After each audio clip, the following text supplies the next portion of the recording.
Good evening. I will ask you please to listen very, very carefully to the question and to the answer, because the answer applies not merely to the particular claim mentioned in this question, that as far as the class or those others who hear this will be the least important part of the question, but that the answer applies to many other problems of our existence. Now the question is this: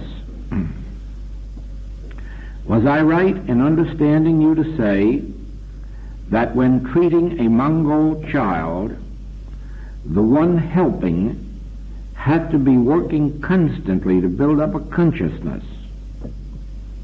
The Infinite Way teaches that error of any kind must be met by a realization of the presence of God. Can you explain the apparent contradiction? In other words, does Mongolism have to be treated any differently from other forms of mental deficiency? If so, would you please explain how and why? Now the answer is this: from an absolute standpoint, there is no disease. There is no reality to disease. There is no cause of disease. There is no law of disease. In the entire kingdom of God, there is no such thing as disease. Never has been, never will be. Therefore, the treatment of one claim is exactly the same as the treatment of another claim. And the treatment consists of realization. Now, the realization may take any one of a half a dozen forms.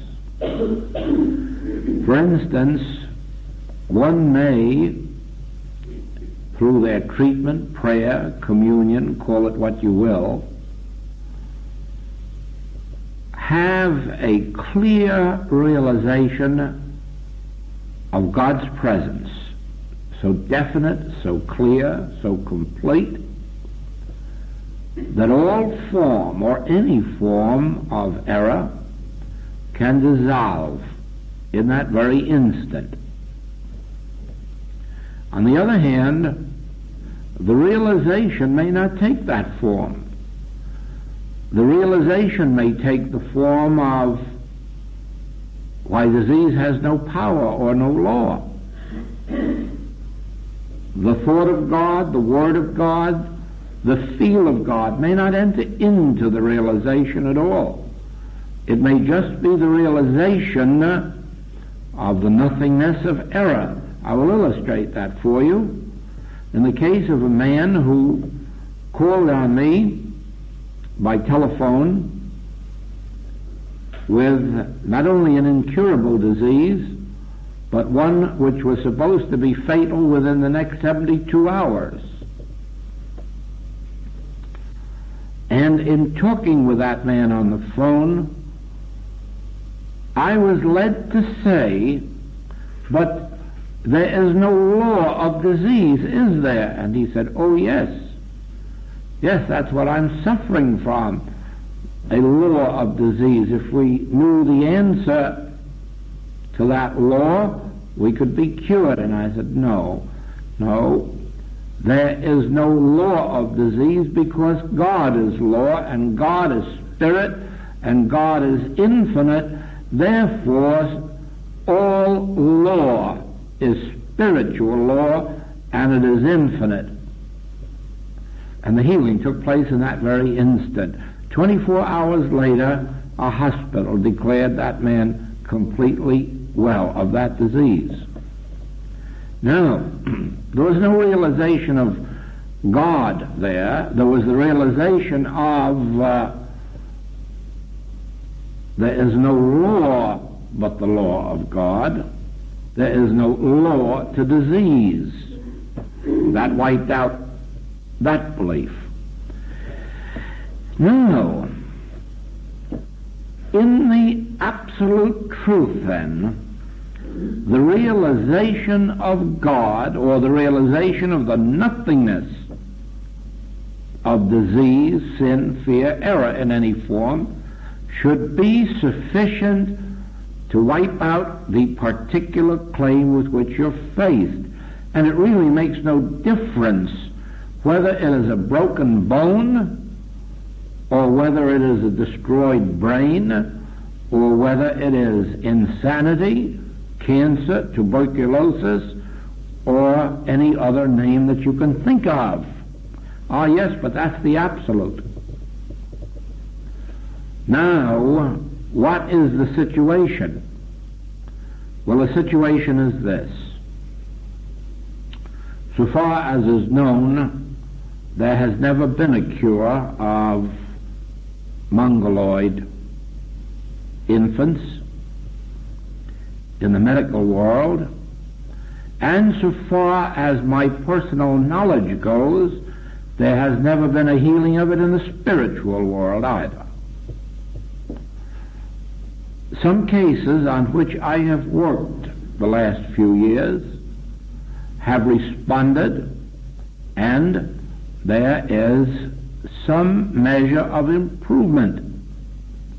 In one case, a boy at 9 years of age who had never been out of bed, who had never moved a muscle, who had never heard, spoken, or seen, deaf, dumb, blind, completely paralyzed since birth.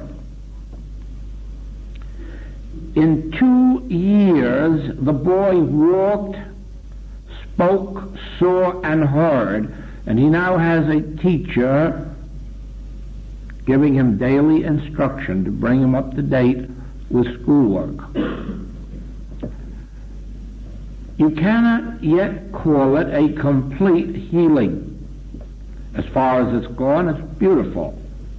But I took that case as an experiment, and I gave 2 full years to daily work, not once a day. Oh no. Every time I went into meditation, I took that case with me. That was an experiment.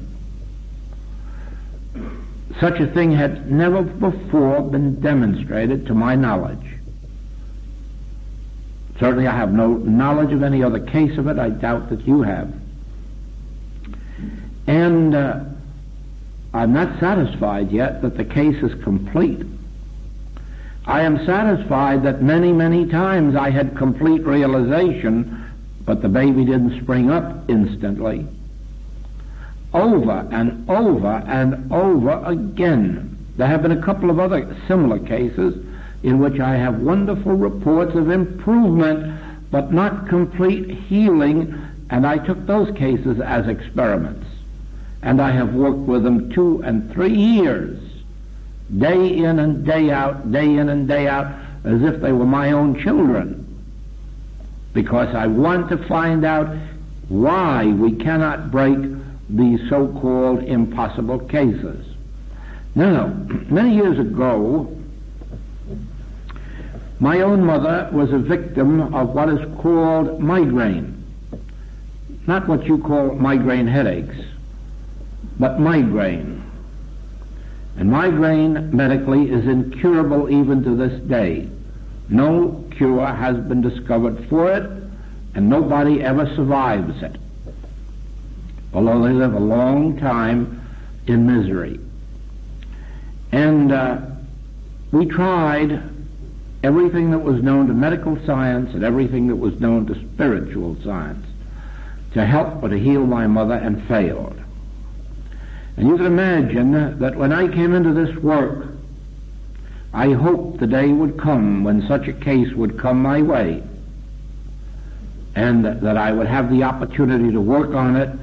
And lo and behold, one of the very first cases that came to me was migraine, and it came through one of my own friends, a woman who ultimately became one of the closest friends in our entire family circle. I worked 7 years. 7 years of day and night work. 7 years of not allowing that woman out of my consciousness. And in one day she was healed. In one day after 7 years. Now, from an absolute standpoint, migraine is no different than an ordinary headache. But from the standpoint of trying to heal it, it seems to be something different. At least it was in that case. Since then, I have met 2 cases of migraine, and met them both in less than a month's time. But that was only after 7 years of constant work on the first one. In the same way, my first case of tuberculosis, I worked on 13 months. I still have the collection of letters. 1 letter a day for 13 months, every letter from 4 to 20 pages to that patient. And in 13 months I had a completely healed woman. And from that day to this, and this is going back to 1930, 31, and 2, that woman is in perfect health, has never even known a headache from that day to this. But it took 13 months of constant daily work, and not one treatment a day. I can tell you that for the first 13 works it was more like 20 treatments a day, almost every hour of the day and night, to bring that case through. But since that time, this is going back 1931 to the present time, in 1958, I have only lost 1 case of tuberculosis. Only 1. Every other case has been met, and I have had dozens of them in every stage. What does all this mean? It means that to us, well, I won't say to us, to me individually, and you will find it in your work individually, some claims are more important than others, or seem to be, and you will work on some claims harder than you will on others. And some will respond quickly and instantly, and others you will work on as if you were giving your lifeblood to it. Now, why that is, I do not know. All I know about cases like cancer, I don't know why anybody has cancer. To human sense, it's a horrible thing. Nobody in the history of the world has ever committed a deep enough sin to cause them to have cancer. Nobody could sin enough to deserve such a thing. Certainly nobody in the world could sin enough to deserve to be mongoloid. Then why do we have these things? I don't know. We sum up all of this error in the one term, carnal mind, mortal mind. But why one individual should suffer such a fate, I don't know. I don't know that anybody knows. I only know this. When these cases come to us, we are called upon to do the best we can to break them, to heal them, to bring them to what we know as normalcy. Now, some years ago, well, I'll go back before that, I had many mongoloid cases presented to me and never made the slightest dent in one of them. But of course I took them as a practitioner takes any case, as long as the parents or guardians want you to take the case, and usually they don't want you to take it for 10 years. And so if you don't need it in a few months or weeks, they go somewhere else. And then a doctor came to me who specialized in these cases and had a hospital for it. And he said to me, "We have no cure. I know of no cure, and yet my whole life is dedicated to this. Is there any help from a spiritual standpoint?" And I said, "I don't know. I have never healed anyone. I don't know of anyone else who has. I don't know of any records of any that have been healed. But it's worth trying." And he said, "Work with me and see what you can do." And I worked with him for 1 whole year and accomplished exactly nothing. Visible anyhow. Not a thing. And he was discouraged and gave it up. Now a few years ago, another opportunity came to me, and as I just told you, I took advantage of it to dedicate myself to those particular cases to see what could be done. And after these 2, 3, 4 years of constant work, I can say that I've seen some improvement, but only by virtue of constant work. Work hour by hour, day by day, night by night, whenever it came into consciousness. Now, last year, I had a group of students who are very close to me, who have been with me since the beginning, who know every single detail of this work, and I asked them to take some cases of mongoloid babies to see what could be done in a collective way. And I must say this, that no greater progress has been made by having a half a dozen work than was made having one work.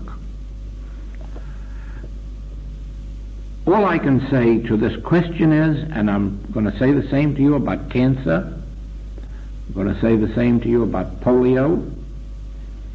I have seen a lot of polio cases met when polio struck.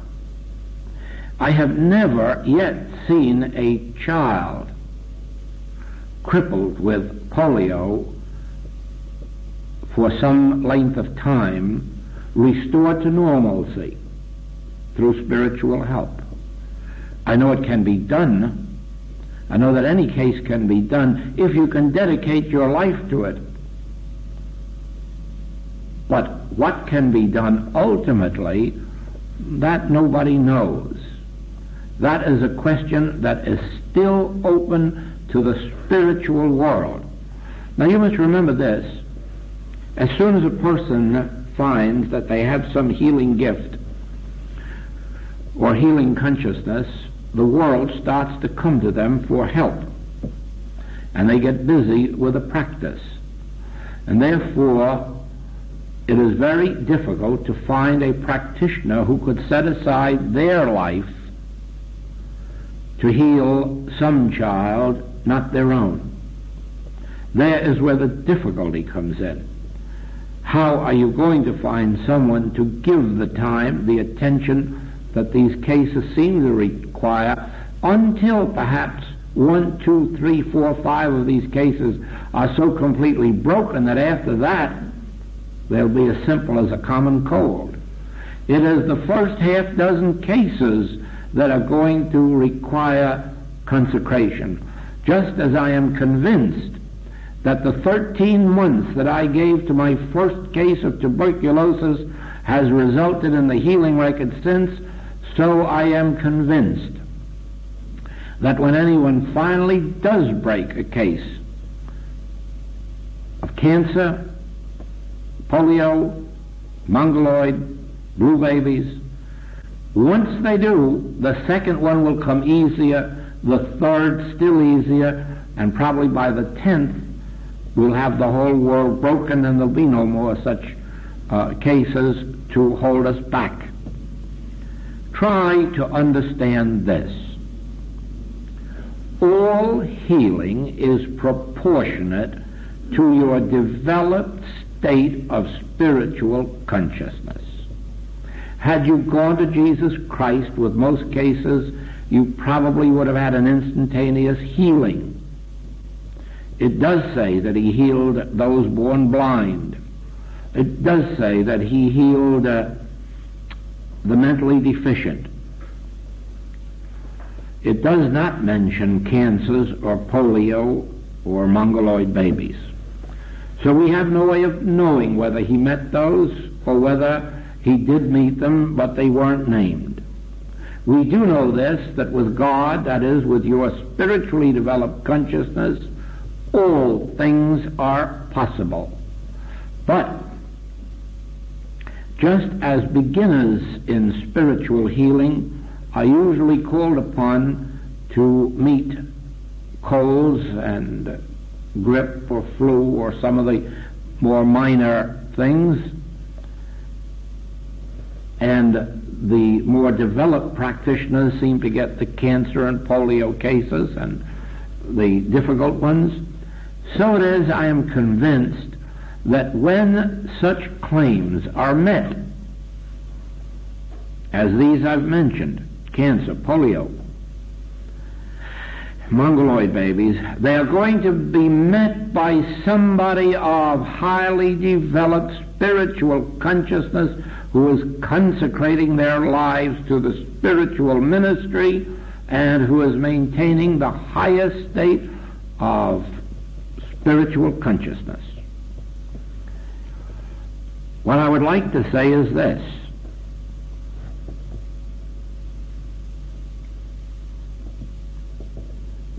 our greatest hope is that the mothers and fathers of polio victims, mongoloid victims, mental deformities of children, physical deformities of children, that the mothers and the fathers will dedicate themselves as much to learning spiritual healing as they would give of their dollars for medical help if medical help was available. Now, all parents would give the last dollar they have on earth to have their child healed medically, if there were any hope of them being healed medically. But in such cases as these, money is not a factor, and so healings cannot be brought about in that way. The only other alternative is for the parents to give every bit of cooperation they can, every bit of study they can, every bit of meditation and help, until they themselves develop the ability to work with their children until these cases are met. We, in the infinite way, are doing this. I cannot say to any practitioner, give up your life to healing some child you don't know. Give up your life to doing something. No, each one has to determine what they're going to do for themselves. I am doing the limit of what I can do. I have 10 students who are giving some part of every day, 7 days a week, to healing cases of mongoloid babies. 10 of my students have promised me that they will treat every single day of the week, 7 days a week, mongoloid cases. More than that I can't do. I can't ask them to give up their lives. I can't ask them to give up their entire work. But I have asked them to give up one period of their life, every single day of the week, to trying to break these cases. And that's what we're doing in the infinite way. What success we will have, I don't know. The success up to this time is very minor. In this one case, it looks pretty good. In another case also, we've had some fine response. But beyond that, the others aren't. Now, have I made it clear that as far as I understand it, there is no difference in the healing of one case than another, but the difference is the degree of realization which we attain, and the fact that attaining full realization once, twice, or three times doesn't seem to meet a lot of cases, and we have to keep doing it over and over and over, day after day after day, just as I worked 13 months with that tuberculosis case, just as I worked 7 years with the migraine case. I had many realizations during that 7 years, but it was the final one that seems to have done the work. When it did it all in one day. There never was a return after that one day. I guess it means dedication, dedication, dedication. God give us the strength, too, because there must be a day when every knee must bend. Now, this question is a natural follow-up. If children are likely to be born more perfect physically from parents well trained in metaphysics, will you please explain the meaning of there is no such thing as heredity? In the whole kingdom of God, there is no such thing as heredity, because God is your only mother and your only father. Call no man on earth your father, for one is your father. God, in the absolute truth, there is no such thing as heredity. In the human picture, there is anything and everything that you can bring to imagination. There is heredity, there is environmental disease, there is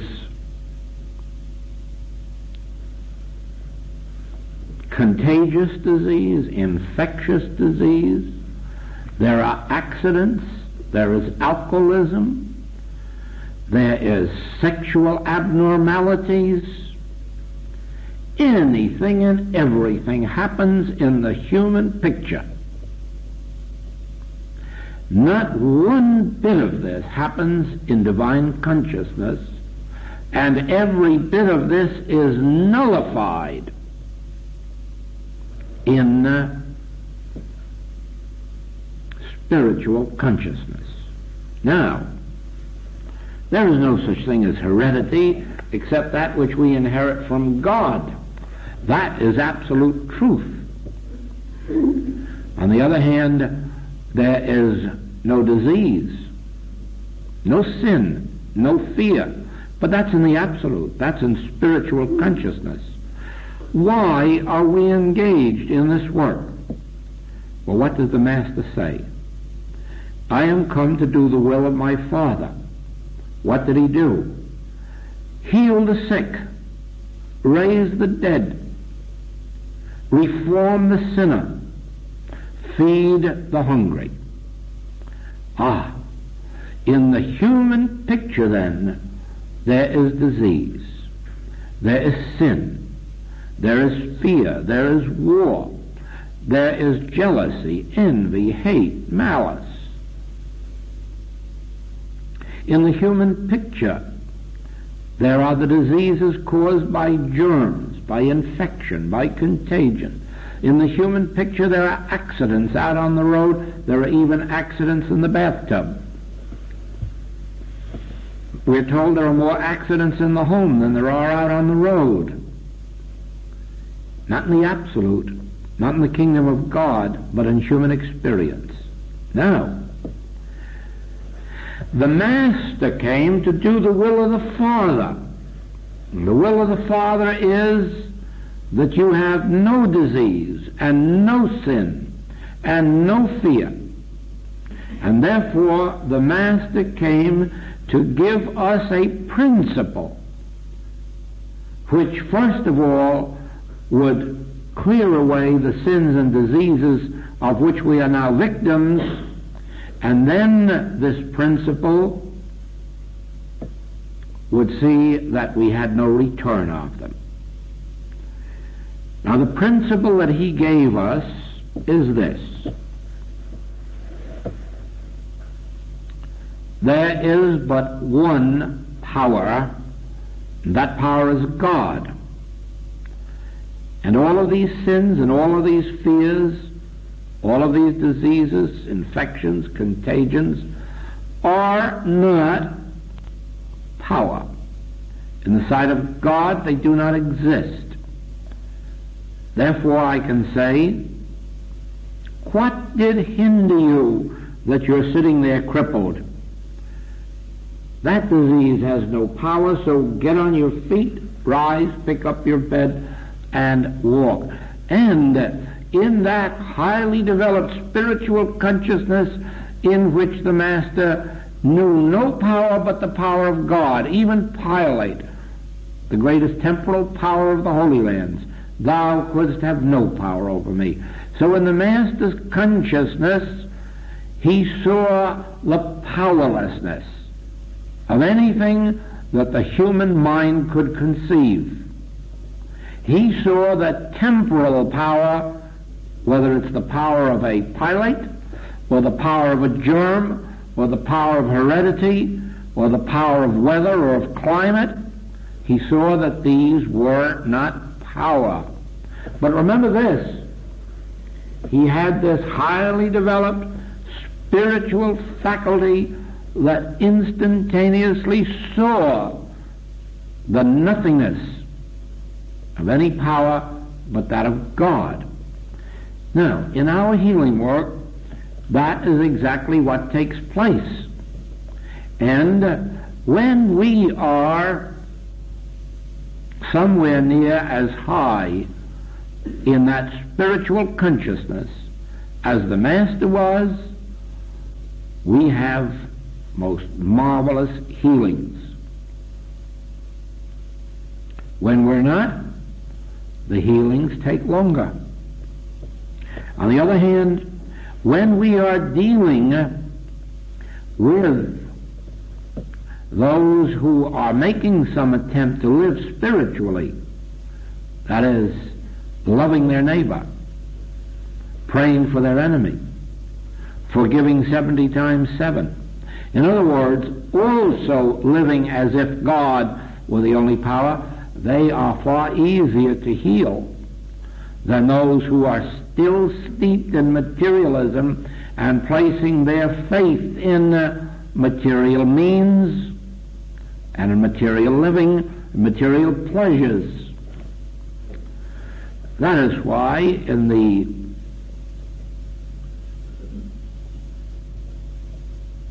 epidemic last year of Asiatic flu, we were able to have the experience throughout this entire world of not one of our practitioners being called upon by an infinite way student for a healing of Asiatic flu.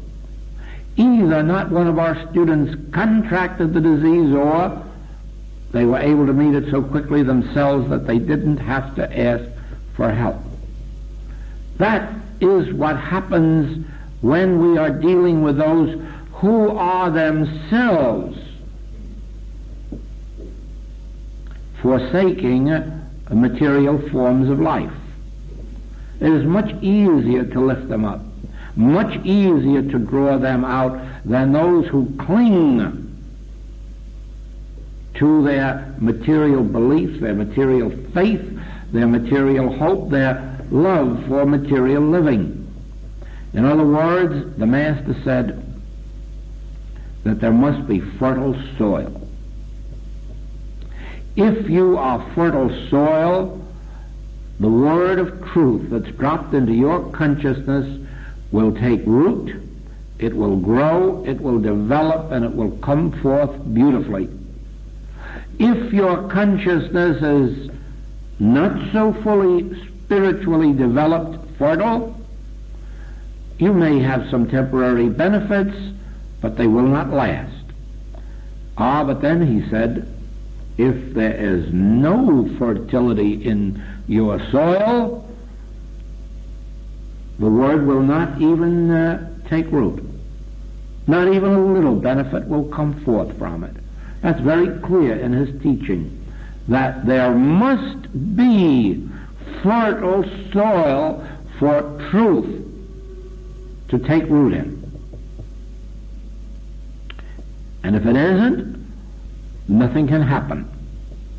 Now, it doesn't mean that you and I are responsible at this moment for whether or not our consciousness is fertile. Oh no, that's a matter of development. It does mean this, that when we have entered the spiritual path, that our consciousness will develop fertility in proportion to the cultivating that we do. In other words, the amount of devotion that we put into a message of truth, the amount of devotion we put in not merely to study. The study is the simplest part. It's the living of it. The living of it. If we are going to go on worshiping idols, you are not going to develop fertile soil. How do you worship idols? Well, there are those who put their entire hate or fear into germs and just can't relinquish them.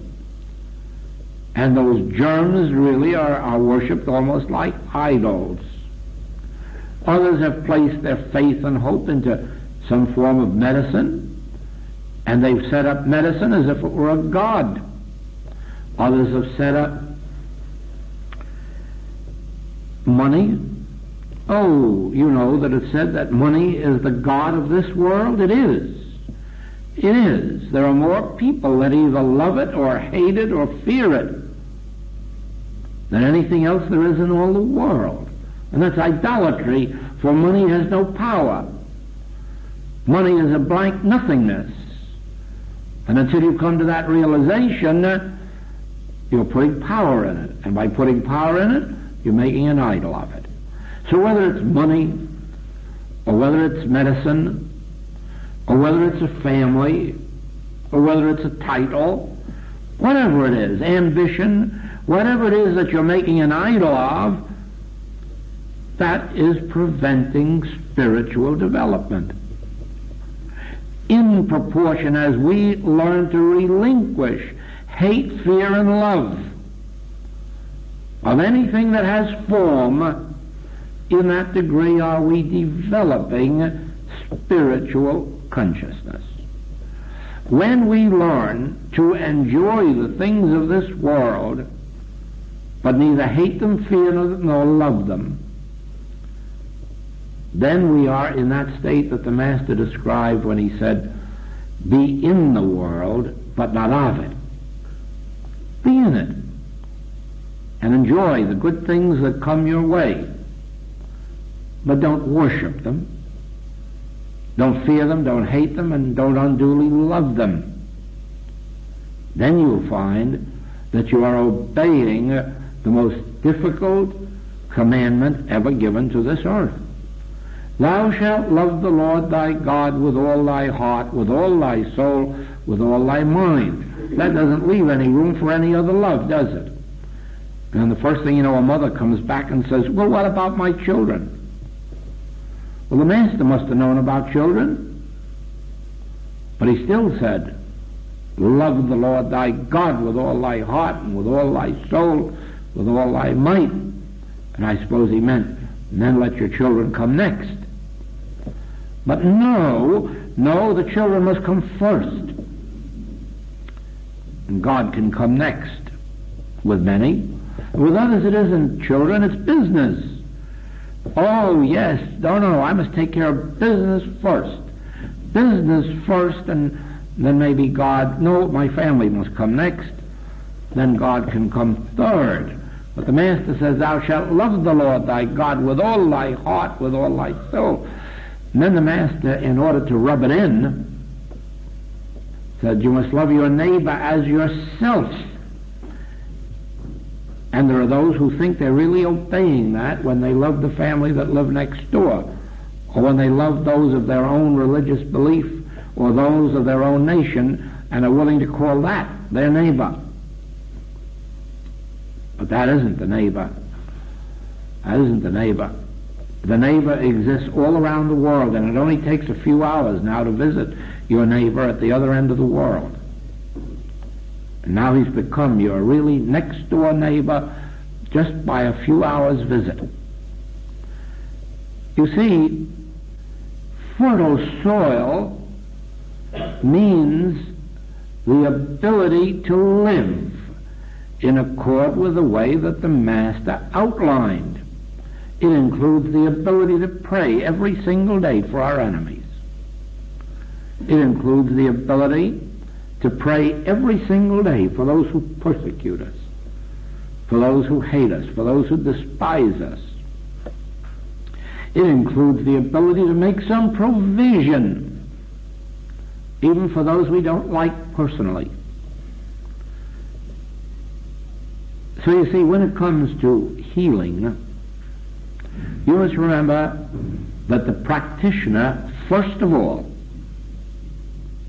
must learn to live so completely by love that to the highest extent possible, he or she is devoting themselves to the service of God and the neighbor. Now, for the best healing works, then, the one living the most dedicated life should be expected to do the greatest healing works. But those great healing works will best be done among those receptive and responsive. And that is why the Master said, when he was asked for help, "Do you believe that I can do this thing?" And he just didn't want an answer like, "Oh yes, sure, I believe." He didn't want an answer like that. He wanted an answer like, "I know. I know that if you speak the word, it will be done. I know that if you speak the word, it will be done." He wanted somebody to respond, to feel that which was operating in him, the presence of God, the power of God. And that's why he could say, "Leave your mother and father and sister and brother for my sake. Leave all for my sake. Sell all that you have to." He didn't want any namby-pamby business. He wasn't looking for anybody with a half-faith to follow him. He didn't want anybody with divided allegiance to follow him. And he made it very clear. How far can you go in this development of the spiritual life? Because he said very clearly, the way is straight and narrow, and few there be that enter. Do you see where healing is difficult? Healing is difficult from the practitioner's standpoint because it depends, or rather, it demands that a practitioner live up constantly to the highest of which he's capable. It doesn't mean that anybody on the face of the globe is not going to make some mistakes. But it does mean that the individual is, according to their light, living up to the highest there is and giving of their utmost. That must be the best healer. But then even the best healer can only work where somebody is meeting him halfway. Somebody is reaching out with some degree of faith, of hope, of vision, some measure of cooperation, whatever it may be. I don't know why we went so far on that.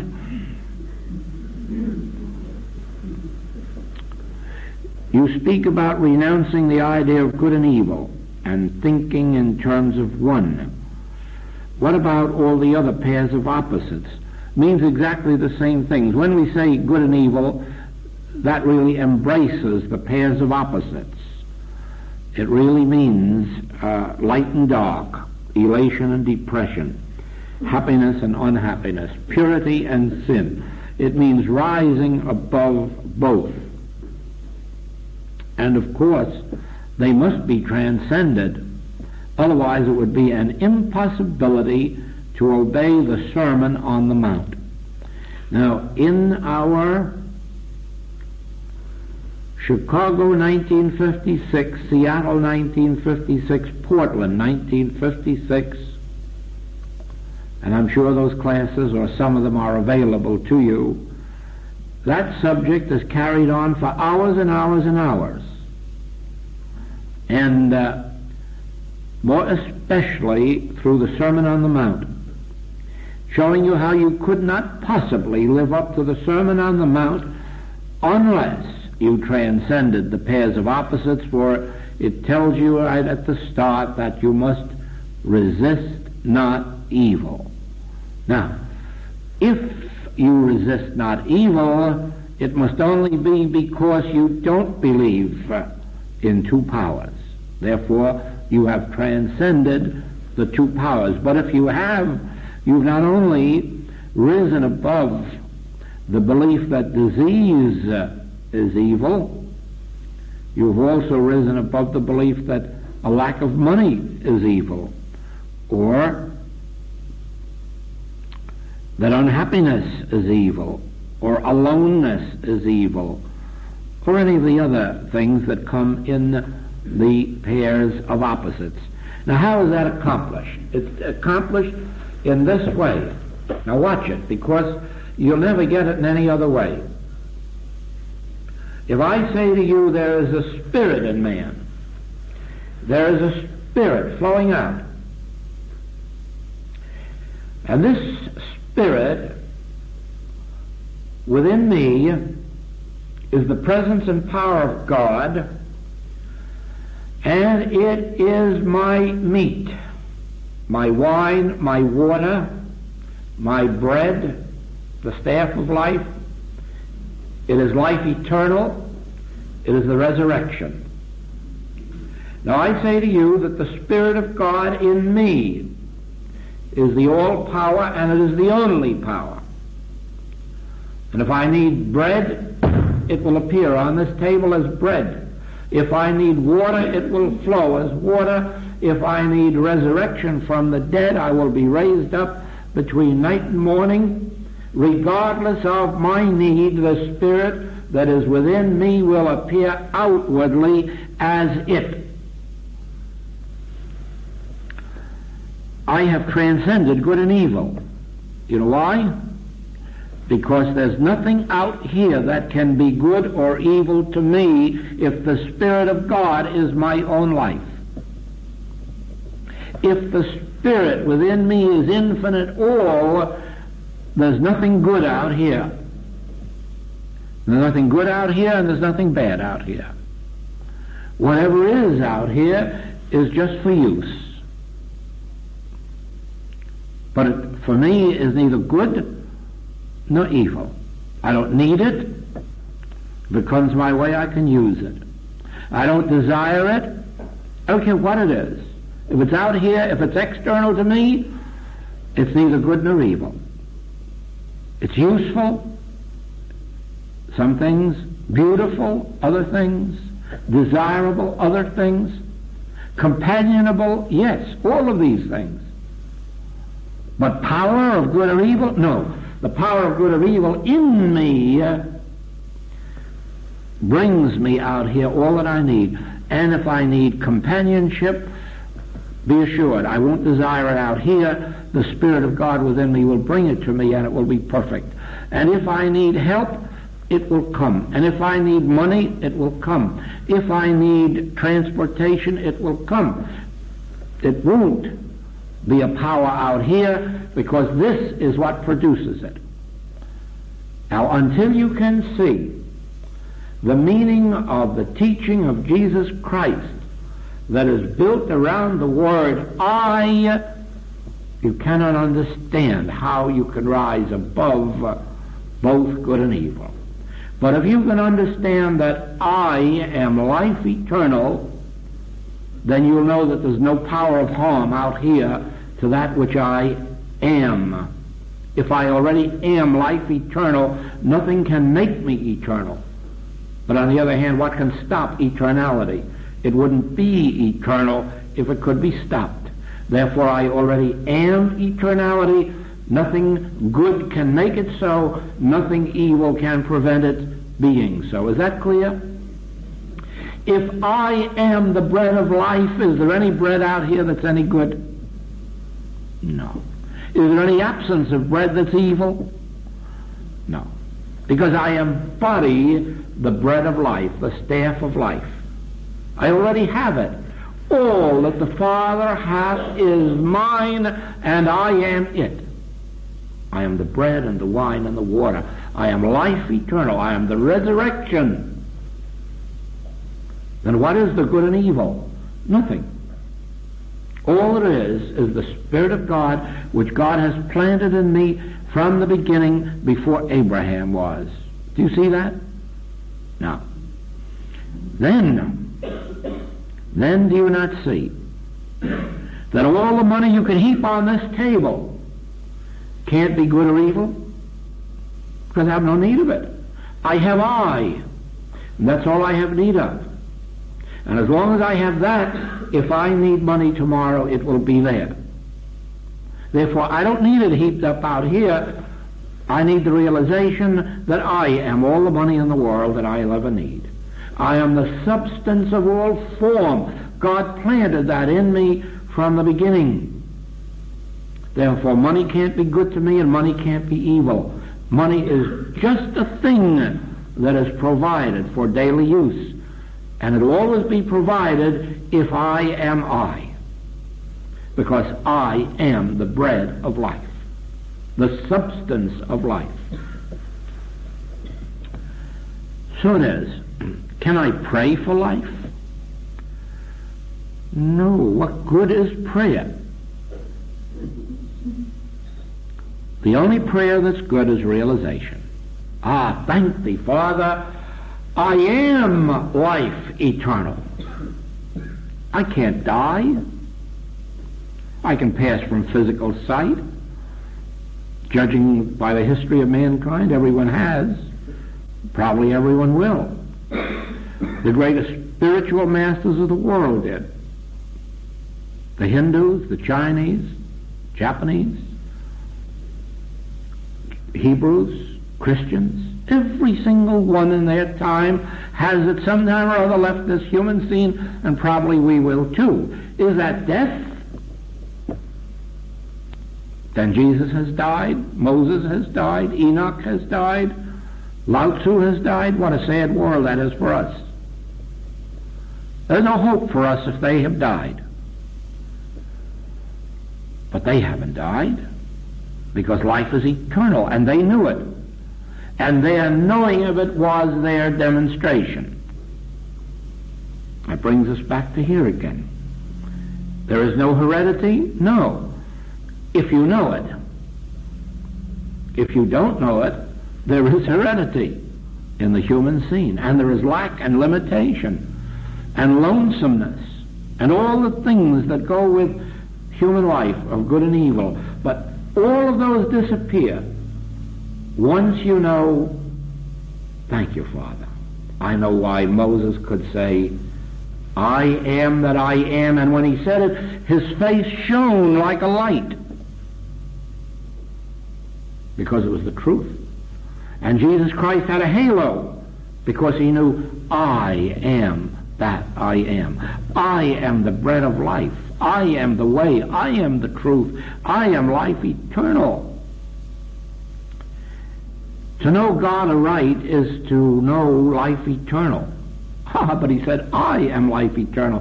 The only way you can know God aright is to know I. I, in the midst of me, am mighty. I, in the midst of thee, am mighty. I am thy life as well as my life. I am thy health as well as my health, for I am I. Do you see that? That's the secret of life.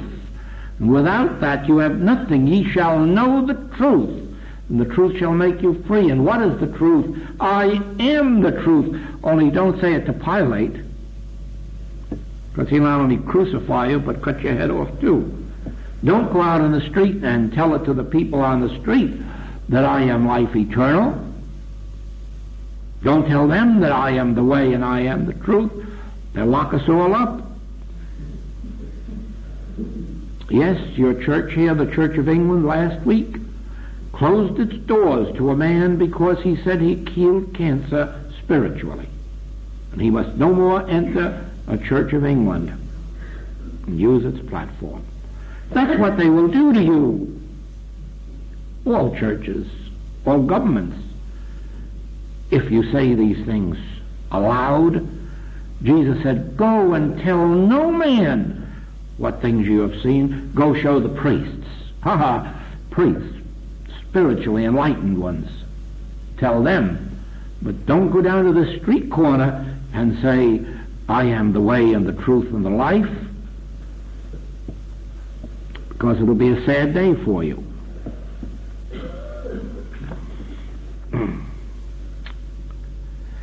Our need to awaken to the spirit of truth. Does that imply that our present state of consciousness is to some extent a state of sleep? Yes, that's what the Master said. Awake, thou that sleepest. Awake, thou that sleepest, and Christ will give thee light. Awake, awake, awake, thou that sleepest. No, I don't see any reason to attach any significance to dreams. Personally, I'm not one who dreams too much, but in my lifetime I suppose, dreamed at least 100 times. But I've never yet known one of those dreams that had any significance. At least I've never seen anything of it that would indicate that they did. They all seem to be something nonsensical that more or less arose from eating too late before going to bed or something else. But I've never had a dream in my life but one that had significance. And that one was the dream that gave me the chapter, The New Horizon, in the book, The Infinite Way. I was asleep when that came. But I knew I was asleep. And I knew it was there, hanging over my bed. And I forced myself awake. And when I awakened, it was still there. And I wrote it down. And that's the chapter, New Horizon, which is the most important chapter in all of our writings. In the book, The Infinite Way. Please explain how absent healing works without the patient knowing about it. Oh, well, I won't say about the patient knowing about it, but let's put it this way.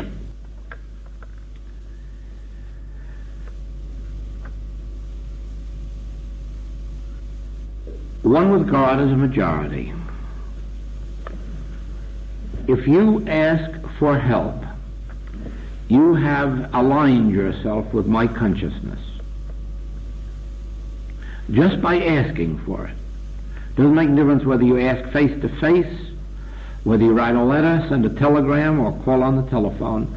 The minute you think, I must call Joel, you have made yourself at one with my consciousness, and from that minute on, whatever of truth Joel realizes touches you. And therefore, you may go to your desk to write Joel a letter and find that before the letter's complete, you're healed. Or before you can get the letter into the letterbox. Other times you'll find that it didn't work that way, but you can count how many days it takes to reach me, and on that day, the day that I received it, you got your healing. In other words, at any time, from the minute that the word Joel came into your mind, from that minute on, the healing can take place. Because you have aligned yourself with Joel's consciousness of truth. And therefore, whatever of truth he realizes, now, don't misunderstand, not whatever human thought he thinks, that isn't going to touch you. Whatever spiritual truth is realized, that you are going to benefit from. Now that is the same regardless of who you turn to as a practitioner. That is why it is necessary for the practitioner to live as much as possible in spiritual consciousness, Because when you reach out, if they are in spiritual consciousness, you should have an immediate healing. And as soon after as they, your practitioner, attain some measure of realization, you should benefit. Now that is the reason that we say a student should ask for their own healing. In other words, you will not get the same result by saying, will you treat my Aunt Minnie over here? She doesn't know I'm asking for help, but I want to have her healed. Don't expect her to get the same result that you would get for asking for you. She may get the result, but it will be purely through your consciousness, and that isn't always certain, because if her mind isn't open to it, it won't enter. But when you ask for a child, more especially a child not old enough to think for themselves, it's the same as if you were asking for you. And therefore, you should have wonderful result. Or, if somebody consents to your asking, your wife or your husband or your child or your parent, if they consent to it and you ask for it, it's virtually the same as if they asked for it, because they became a part of your consciousness, and then you become a part of the practitioner's consciousness, and now it's all one. But the person over here, whom you'd like to see healed, but who isn't opening themselves to it, they're the ones who have made the block. And for that reason, they may not get a healing. And yet, sometimes they do.